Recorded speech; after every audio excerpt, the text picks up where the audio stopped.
मधुबन के बाबा, मधुबन के बाबा मुरली वाले, आपका क्या कहना, आपका क्या कहना। ओम शांति। आज का सुविचार, ये आंखें प्रभु का विशेष उपहार है। इनके द्वारा दूसरों को प्रेम, शांति व खुशी का दान करें। ओम शांति। 5, 8, 9 के 20 के महावाक्य बाबा ने कहा, मीठे बच्चे, इस बेहद के नाटक में तुम आत्मा को अपना अपना पार्ट मिला हुआ है। अभी तुम्हें ये शरीर रूपी कपड़ा उतार घर जाना है, फिर नए राज्य में आना है। प्रश्न, बाप कोई भी कार्य प्रेरणा से नहीं करते, उनका अवतरण होता है, ये किस बात से सिद्ध होता है? बाप को कहते ही हैं करण करावनहार। प्रेरणा का तो अर्थ है विचार। प्रेरणा से कोई नई दुनिया की स्थापना नहीं होती है। बाप बच्चों से स्थापना कराते हैं। कर्म इंद्रियां बिगड़ तो कुछ भी करा नहीं सकते हैं, इसलिए उन्हें शरीर का आधार लेना पड़ता है। ओम शांति। रूहानी बच्चे रूहानी बाप के सामने बैठे हैं। गोया आत्माएं अपने बाप के सम्मुख बैठी है। आत्मा जरूर जिस्म के साथ ही बैठेगी। बाप भी जब जिस्म लेते हैं तब ही सम्मुख होते हैं, माना शरीर लेते हैं। इसको ही कहा जाता है आत्मा परमात्मा अलग रहे बहुकाल। सुंदर मेला तब लगे जब सतगुरु मिला दलाल के रूप में। तुम बच्चे समझते हो ऊंच से ऊंच बाप को ही ईश्वर प्रभु परमात्मा बिन नाम दिए हैं। परमपिता कभी लौकिक बाप को नहीं कहा जाता। सिर्फ परमपिता लिखा तो भी हर्जा नहीं। परमपिता अर्थात वह सभी का पिता है एक। बच्चे जानते हैं हम परमपिता के साथ बैठे हैं। परमपिता परमात्मा और हम आत्माएं शांति धाम के रहने वाले हैं। यहाँ पाठ बजाने आते हैं सतयुग से लेकर कलयुग अंत तक। पाठ बजाया है, ये हो गई नई रचना। रचना बाप ने समझाया है कि तुम बच्चों ने ऐसे पाठ बजाया, आगे ये नहीं जानते थे कि हमने 84 जन्मों का चक्कर लगाया है। अभी तुम बच्चों से ही बाप बात करते हैं। जिन्होंने 84 का चक्कर लगाया है सब तो 84 जन्म नहीं ले सकते हैं। ये समझाना है कि 84 का चक्कर कैसे फिरता है। बाकी लाखों वर्ष की तो बात ही नहीं है। बच्चे जानते हैं कि हम हर 5000 वर्ष के बाद पाठ बजाने आते हैं। हम पाठधारी हैं। ऊंच से ऊंच भगवान का वचित्र पाठ है। ब्रह्मा और विष्णु का वचित्र पाठ नहीं कहेंगे, दोनों ही 84 का चक्कर लगाते हैं। बाकी शंकर का पाठ इस दुनिया में तो है ही नहीं है। त्रिमूर्ति में दिखाते हैं ना, स्थापना विनाश पालना, चित्रों पर समझाना होता है। चित्र जो दिखाते हैं उस पर समझाना है। संगम युग पर पुरानी दुनिया का विनाश तो होना ही है। तबाह कहते प्रेरक अक्षर भी रॉन्ग है। जैसे कोई कहते हैं आज हमको बाहर जाने की प्रेरणा नहीं है, मेरा मन नहीं है। प्रेरणा यानी विचार। प्रेरणा का कोई और अर्थ नहीं है। परमात्मा कोई प्रेरणा से काम नहीं करता, ना प्रेरणा से ज्ञान मिल सकता है। बाप आते हैं इन कर्म इंद्रियों द्वारा पाठ बजाने। करण करावन हार है ना, कराएंगे बच्चों से। शरीर बिगड़ तो कर ना सके। इन बातों को कोई भी नहीं जानते हैं, ना ईश्वर बाप को ही जानते हैं। ऋषि मुनि आदि कहते थे हम ईश्वर को नहीं जानते हैं, ना आत्मा को ना परमात्मा बाप को। कोई में ज्ञान नहीं है। बाप है मुख्य क्रिएटर डायरेक्टर, डायरेक्शन भी देते हैं, श्रीमत देते हैं। मनुष्यों की बुद्धि में तो सर्वव्यापी का ज्ञान है। तुम समझते हो बाबा हमारा बाबा है, वो लोग सर्वव्यापी कह देते हैं तो बाप समझ ही नहीं सकते हैं। तुम समझते हो ये बेहद के बाप की फैमिली है। सर्वव्यापी कहने से फैमिली की खुशबू नहीं आती है। उनको कहा जाता है निराकारी शिव बाबा। निराकारी आत्मा का बाबा शरीर है, तब आत्मा बोलती है कि बाबा। बिगड़ शरीर तो आत्मा बोल ना सके। भक्ति मार्ग में बुलाते आए हैं, समझते हैं मैं बाबा दुख हरता सुख करता है। सुख मिलता है सुख धाम में, शांति मिलती है शांति धाम में। यहाँ है ही दुख। ये ज्ञान तुमको मिलता है संगम पर, पुराने और नए के बीच में। बाप आते ही हैं तब जब नई दुनिया की स्थापना और पुरानी दुनिया का विनाश होना है। पहले हमेशा कहना चाहिए नई दुनिया की स्थापना, पहले पुरानी दुनिया का विनाश कहना रॉन्ग हो जाता है।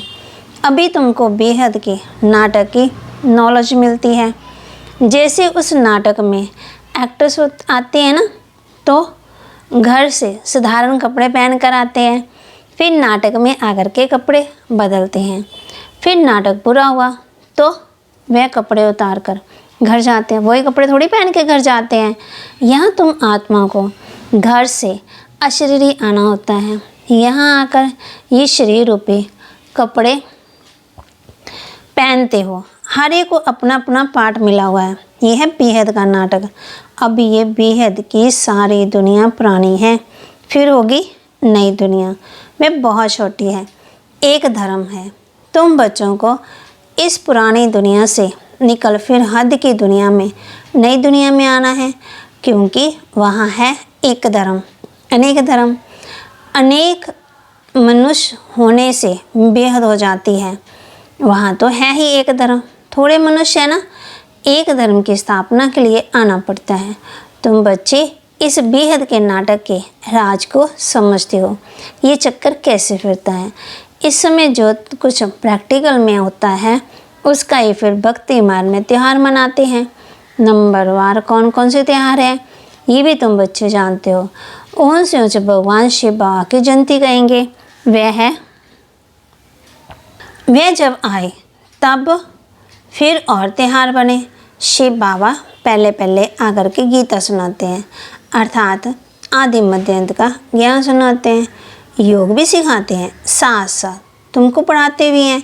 तो पहले पहले बाप आया, शिव जयंती हुई, फिर कहेंगे गीता जयंती। आत्माओं को ज्ञान सुनाते हैं तो गीता जयंती हो गई। तुम बच्चे विचार कर त्योहारों को नंबरवार लिखो। इन बातों को समझेंगे भी अपने धर्म के। हर एक को अपना धर्म प्यारा लगता है ना। दूसरे धर्म वालों की बात ही नहीं है, बल्कि किसी को दूसरा धर्म प्यारा हो भी परंतु उसमें आ ना सके। स्वर्ग में और धर्म वाले थोड़ी आ सकते हैं। और धर्म वाले झाड़ में बिल्कुल साफ है। जो जो धर्म जिस समय आते हैं फिर उस समय आएंगे। पहले बाप आते हैं, वही आकर के राजो सिखाते हैं। तो कहेंगे शिव जयंती, सो फिर गीता जयंती, फिर नारायण जयंती। वह तो हो जाता सतयुग, वो भी लिखना पड़े नंबरवार। ये ज्ञान बाबा कहते ज्ञान की बातें। शिव जयंती कब हुई वह भी पता नहीं है। ज्ञान सुनाया जिसको गीता कहा जाता है, फिर विनाश भी होता है। जगत अम्बा आदि की जयंती का कोई हॉलीडे ही नहीं है। मनुष्य किसी की भी तिथि तारीख आदि को बिल्कुल नहीं जानते। बाबा कहते लक्ष्मी नारायण राम सीता के राज्य को भी नहीं जानते। 2500 वर्ष में जो आए हैं उनको जानते, परंतु उनसे पहले जो आदि सनातन देवी देवता धर्म के थे उनको कितना समय हुआ कुछ नहीं जानते। 5000 वर्ष से बड़ा कल्प तो हो ना सके जन्म। तो बाबा कहते आधा तरफ हो तो ढेर संख्या आ गई, बाकी आधा में इनका राज्य। फिर जास्ती वर्षों का कल्प हो कैसे सकता। 84 लाख जन्म भी नहीं हो सकते। वो लोग समझते हैं कलयुग की आयु लाखों वर्ष है। मनुष्यों को अंधियारे में डाल दिया है। कहाँ सारा ड्रामा 5,000 वर्ष का, कहाँ सिर्फ कलयुग के लिए। कहते हैं कि अभी 40,000 वर्ष बचे हुए हैं ना। जब लड़ाई लगती है तो समझते हैं भगवान को आना चाहिए, लेकिन भगवान को तो आना चाहिए संगम पर। महाभारत लड़ाई तो लगती है संगम पर। बाप कहते हैं मैं भी कलब कलब संगम युग पर आता हूँ। बाप आएंगे नई दुनिया की स्थापना, पुरानी दुनिया का विनाश कराने। नई दुनिया की स्थापना होगी तो पुरानी दुनिया का विनाश जरूर होगा। इसके लिए ये लड़ाई है। इसमें शंकर के प्रेरणा आदि की कोई बात ही नहीं है। अंडरस्टूड। पुरानी दुनिया तो खलास हो ही जाएगी, मकान आदि भी अर्थवेग में सब खलास हो जाएंगे, क्योंकि नई दुनिया चाहिए। नई दुनिया थी जरूर। दिल्ली परिस्थान थी, जमुना का कंठा था, लक्ष्मी नारायण का राज्य था, चित्र भी है। लक्ष्मी नारायण को स्वर्ग का भी कहेंगे। बाबा कहते तुम बच्चों ने शास्त्रकार भी किया है ना, कैसे वहाँ पे स्वयंवर होता है। और बाबा ये सब पॉइंट बाबा रिवाइज करवाते हैं। अच्छा, पॉइंट्स याद नहीं पड़ती तो बाबा को याद करो। बाप भूल जाता है तो टीचर को याद करो। टीचर जो सिखलाते हैं वह भी ज़रूर याद आएगा ना। टीचर भी याद रहेगा, नॉलेज भी याद रहेगी, उद्देश्य भी बुद्धि में है। याद रखना पड़े, क्योंकि तुम्हारी स्टूडेंट लाइफ है ना। ये भी जानते हो जो हमको पढ़ाते हैं वह हमारा बाप भी है। लौकिक बाप कोई गुम नहीं हो जाता है। लौकिक, पारलौकिक और फिर ये है अलौकिक, इनको कोई याद नहीं करती। लौकिक बाप से तो वर्षा मिलता, अंत तक याद रहती है शरीर छोड़ा। फिर दूसरा बाप मिलता, जन्म बाई जन्म लौकिक बाप मिलते हैं। पारलौकिक बाप को भी दुख व सुख में याद करते हैं। बच्चा मिला तो कहेंगे ईश्वर ने बच्चा दिया है, बाकी प्रजापिता ब्रह्मा को क्यों याद करेंगे, इनसे कुछ मिलता थोड़ी है। इनको अलौकिक कहा जाता है। तुम जानते हो हम ब्रह्मा द्वारा शिव बाबा से वर्षा ले रहे हैं। जैसे हम पढ़ते हैं ये रथ भी निमित्त बना हुआ है। बहुत जन्मों के अंत इनका शरीर ही रथ बना। बाबा कहते रथ का नाम तो रखना पड़ता है ना। ये है बेहद का संन्यास। रथ कायम ही रहता है, बाकी का ठिकाना ही नहीं है। चलते चलते फिर भगवंती हो जाते हैं। ये रथ तो मुकर्रर है ड्रामानुसार। इनको कहा जाता है भाग्यशाली रथ। तुम सबको भाग्यशाली रथ नहीं कहेंगे। भाग्यशाली रथ एक माना जाता है जिसमें बाप आकर के ज्ञान देते हैं, स्थापना का कार्य कराते हैं। तुम भाग्यशाली रथ नहीं ठहरे, तुम्हारी आत्मा इस रथ में बैठ पड़ती है। आत्मा पवित्र बन जाती है, इसलिए बलिहारी इस तन की है जो इसमें बैठ पढ़ाते हैं। ये अंतिम जन्म बहुत वैल्यूएबल है। फिर शरीर बदल हम देवता बन जाएंगे। इस पुराने शरीर द्वारा ही तुम शिक्षा पाते हो, शिव बाबा के बनते हो। तुम जानते हो हमारी पहले जीवन भरतनाट्यम पहननी थी, अब पाउंड बन रही है ना। कितना पढ़ेंगे उतना ऊंच पद पाएंगे। कहाँ पाओगे थे कीड़े तुल्ले और कौड़ी तुल्ले, और कहाँ हीरे तुल्ले बन जाते। बाबा हम बच्चों को बनाते हैं ना पत्थर से पारस। बाप ने समझाया याद की यात्रा है मुख्य। इनको ही भारत का प्राचीन योग कहा जाता है। बाबा कहते हैं शिव बाबा के बनते हैं। तुम जानते हो हमारी पहले जीवन भरतनाट्यम पहनी थी, अब पाउंड बन रही है ना। जितना पढ़ेंगे उतना ऊंच पद पाएंगे। बाबा हम बच्चों को पत्थर बुद्धि से पार्श बुद्धि बनाते हैं, वैल्यूएबल बनाते हैं ना। बाबा ने समझाया है याद की यात्रा है मुख्य। इनको ही भारत का प्राचीन योग कहते हैं, जिससे तुम पति से पावन बनते हो। स्वर्गवासी तो सब बनते हैं। फिर है पढ़ाई पर मदार। तुम बेहद के स्कूल में बैठे हो, तुम ही भी देवता बनेंगे। तुम समझ सकते हो ऊंच पद कौन पा सकते हैं, उनकी क्वालिफिकेशन क्या होनी चाहिए। पहले हमारे में भी क्वालिफिकेशन नहीं थी, आश्रय मत पर थे ना। अब बाबा कहते हैं ईश्वरीय मत मिलती है। आश्रय मत से हम उतरती कला में जाते हैं, ईश्वरीय मत से चढ़ती कला में आ जाते हैं। ईश्वरीय मत देने वाला एक है आश्रय मत देने वाले अनेक हैं। माँ बाप, भाई बहन, टीचर, गुरु, कितनों की मत मिलती है। अब भी तुमको एक की ही मत मिलती है जो 21 जन्म काम आती है। तो ऐसे श्रीमत पर चलना चाहिए ना। जितना चलेंगे उतना श्रेष्ठ पद पाएंगे, कम चलेंगे तो कम पद। श्रीमत है ही भगवान की, ऊंच ऊंच भगवान है। जिसने कृष्ण को ऊंच ऊंच बनाया, फिर नीच से नीच रावण ने बनाया। बाप गोरा बनाते हैं, फिर रावण सांवरा बनाते हैं। बाप वर्षा देते हैं, वह तो है ही वॉइसलेस। देवताओं की महिमा गाते हैं, सर्वगुण संपन्न, 16 कला संपूर्ण। सन्यासियों को संपूर्ण निर्विकारी नहीं कहेंगे। सतयुग में आत्मा और शरीर दोनों पवित्र होते हैं। देवताओं को सब जानते हैं, वो संपूर्ण निर्विकारी होने के कारण संपूर्ण विश्व के मालिक बनते हैं। अब भी नहीं है, फिर तुम बनते हो। बाप भी संगम युग पर ही आते हैं। ब्रह्मा के द्वारा ब्राह्मण, ब्रह्मा के बच्चे हो तुम सब ठहरे। वह ग्रेट ग्रेट ग्रैंडफादर बोलो। प्रजापिता ब्रह्मा का नाम ही नहीं सुना है। परमपिता परमात्मा ब्रह्मा द्वारा इस सृष्टि रचेंगे। ब्राह्मण कुल है, ब्रह्मा मुख वंशावली भाई बहन हो गए। जहाँ राजा रानी की बात ही नहीं है। ये ब्राह्मण कुल तो संगम का ही थोड़ा समय चलता है। राजाई ना पांडवों की है ना कौरवों की। अच्छा, मीठे मीठे सिक्के लदे बच्चों प्रति माता पिता बाप दादा का याद प्यार और गुड मॉर्निंग। रूहानी बाप की रूहानी बच्चों को नमस्ते। रूहानी बच्चों की रूहानी बाप दादा को नमस्ते। धारणा के लिए 21 जन्म श्रेष्ठ पद का अधिकारी बनने के लिए सब आश्रय मतों को छोड़ एक ईश्वरीय मत पर चलना है। संपूर्ण वॉइसलेस बनना है। इस पुराने शरीर में बैठ बाप की शिक्षाओं को धारण कर देवता बनना है। ये है बहुत वैल्यूएबल जीवन। इसको व्यर्थ में नहीं गाना ना। तो बाप बच्चों का तो व्यर्थ पाउंड जैसे हीरे तुल्य बनना है, कौड़े तुल्य नहीं बनना है ना। बाप हम बच्चों को समझाते हैं। वरदान दिया है सर संबंधों के सहयोग की।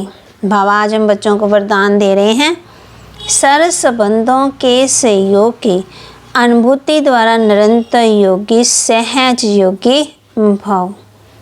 सर संबंधों के सहयोग की अनुभूति द्वारा निरंतर योगी सहज योगी भाव। हर समय बाप के भिन्न भिन्न संबंधों का सहयोग लेना अर्थात अनुभव करना ही सहयोग है। बाप कैसे भी समय पर संबंध निभाने के लिए बंधे हुए हैं। सारे कल्प में अब भी ही सर अनुभवों की खान प्राप्त होती है।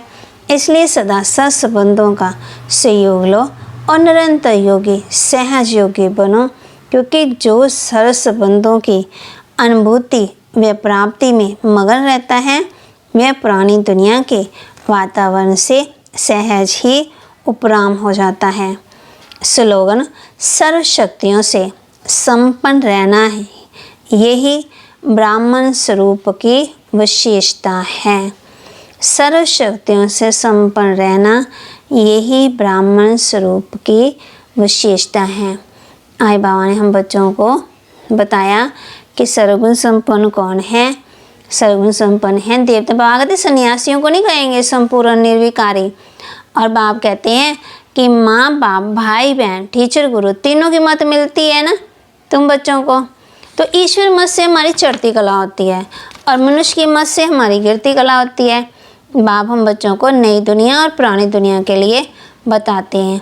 बाबा हम बच्चों को बाबा कहते हैं बाबा हम बच्चों को ये सब बातें समझा रहे हैं। बाबा कहते तुम किसके सामने बैठे हो। फिर सर्वव्यापी की बात। फिर बाबा कहते एक्टर्स के बारे में बताया ना। जो एक्टर्स होते हैं वो अपने जो है घर से ड्रेस और पहन के आते हैं, फिर वहाँ पे ड्रेस और पहनते हैं। जैसे जैसे रोल वैसे वैसे ड्रेस चेंज करते रहते हैं। फिर उनके डायलॉग भी अलग अलग होते हैं, मेकअप भी अलग अलग होता है ना, फिर स्थान भी अलग अलग होता है जो दूसरे एक्टर होते हैं। और बाबा ने हम बच्चों को बता दिया ना कि बच्चे ये बेहद का नाटक है, हद का नहीं है, क्योंकि आत्मा शरीर छोड़ के गई और शरीर छोड़ करके ही जाएगी।